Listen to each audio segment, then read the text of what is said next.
Hi Cobbs, this is just a bit of an introduction for you, a reminder about TinkerCAD and some of the things that you can do within this cool software. First of all, if you go to TinkerCAD.com and create an account through your parents, it's free to do, so that shouldn't be a problem. But what we need to do is, first thing is to create a new design. As you can see the button that I'll press there, and I'll give you a little bit of an overview about it. First of all, you can see the work plane. This is the area in which we operate in. You can see that we're working in millimeters as well. And the first thing I want to do is to bring in just a simple box so that we can start to find our way around this software.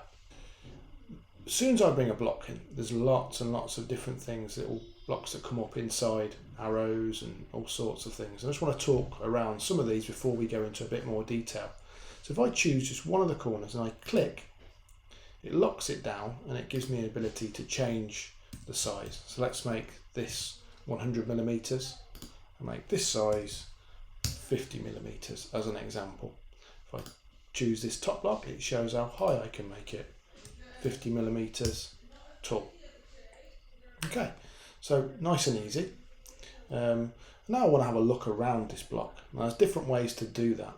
You can see at the top here I've got this cube, and I can go to the top view of this, and I can choose the arrows to come to the front, rotate around like this, or even choose the edge to see it on the side.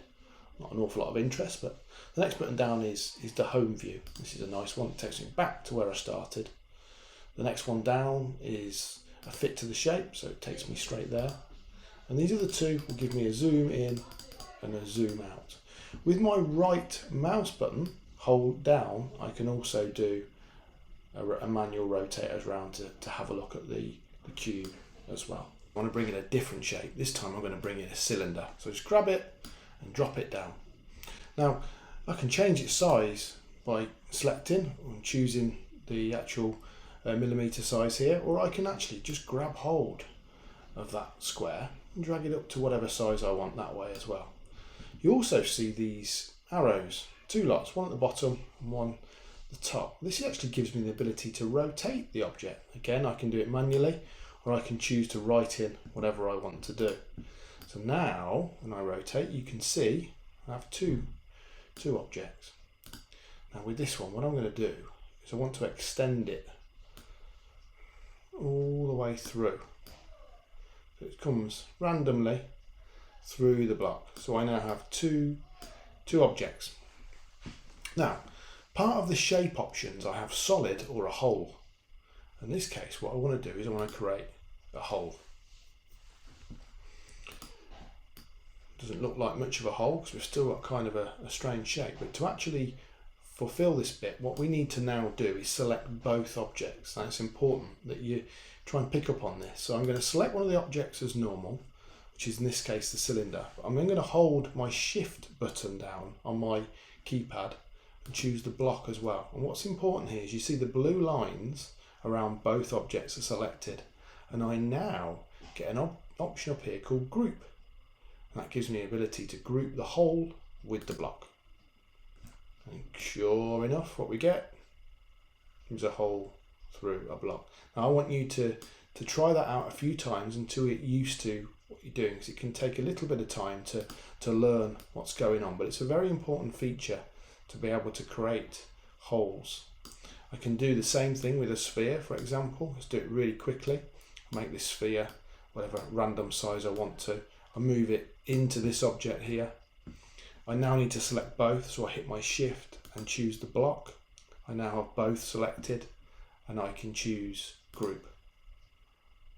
Now in this case, because I've made the sphere solid, it's created a solid piece coming out. A good time to introduce the button undo. I choose undo and it goes back to what it was before. I can choose the sphere, make it a hole.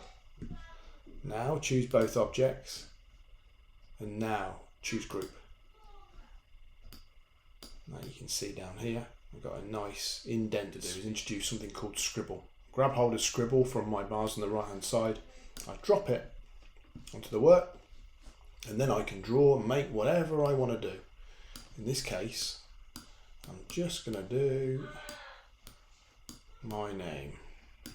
And as soon as I hit done, I then have the 3D object here. Now I want to put this on top of my block. So the first thing I need to know is how high my block was. So if I choose this, you can see 50 millimeters is how high I need it to be. So I choose onto Steve, and I choose this cone on top here. So I'm not making it bigger, I'm just repositioning it. Drag the cone up, and you can see my height changing. See this here? It's gone up to 42. I can also go into here, make it 50. When all of a sudden, I've now got my name lifted up above the top of this. I can now grab hold of Steve, and I know that it's going to sit nicely on top of the block. If I hit the home button, I'll see my name. So over to you. See what objects you can scribble and you can locate correctly on top. So just to finish off then really, I mean we've been through some of the basic shapes that you can find in TinkerCAD. Of course there's lots more to look at, from hearts to stars and dice, diamonds, all sorts of things. But they all work around the same principle. You know, we bring the shape in and we get the same options that come up, whether it's a rotation or a physical size.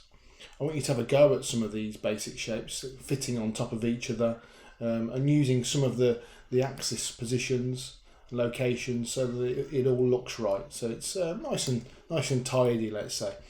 Once you've mastered all this, of course, then there's other areas that we can drop into, and that is drop down menu, text and numbers, characters, connectors, all sorts of things really. Peace hand, for example, let's bring that one in. Have to be a little bit careful how you rotate that one, but all the way through to yeah, of course, a chicken foot. So you got the idea. You can put all these things together, start to move them around, and create your own scene. I can't wait to see what you guys do.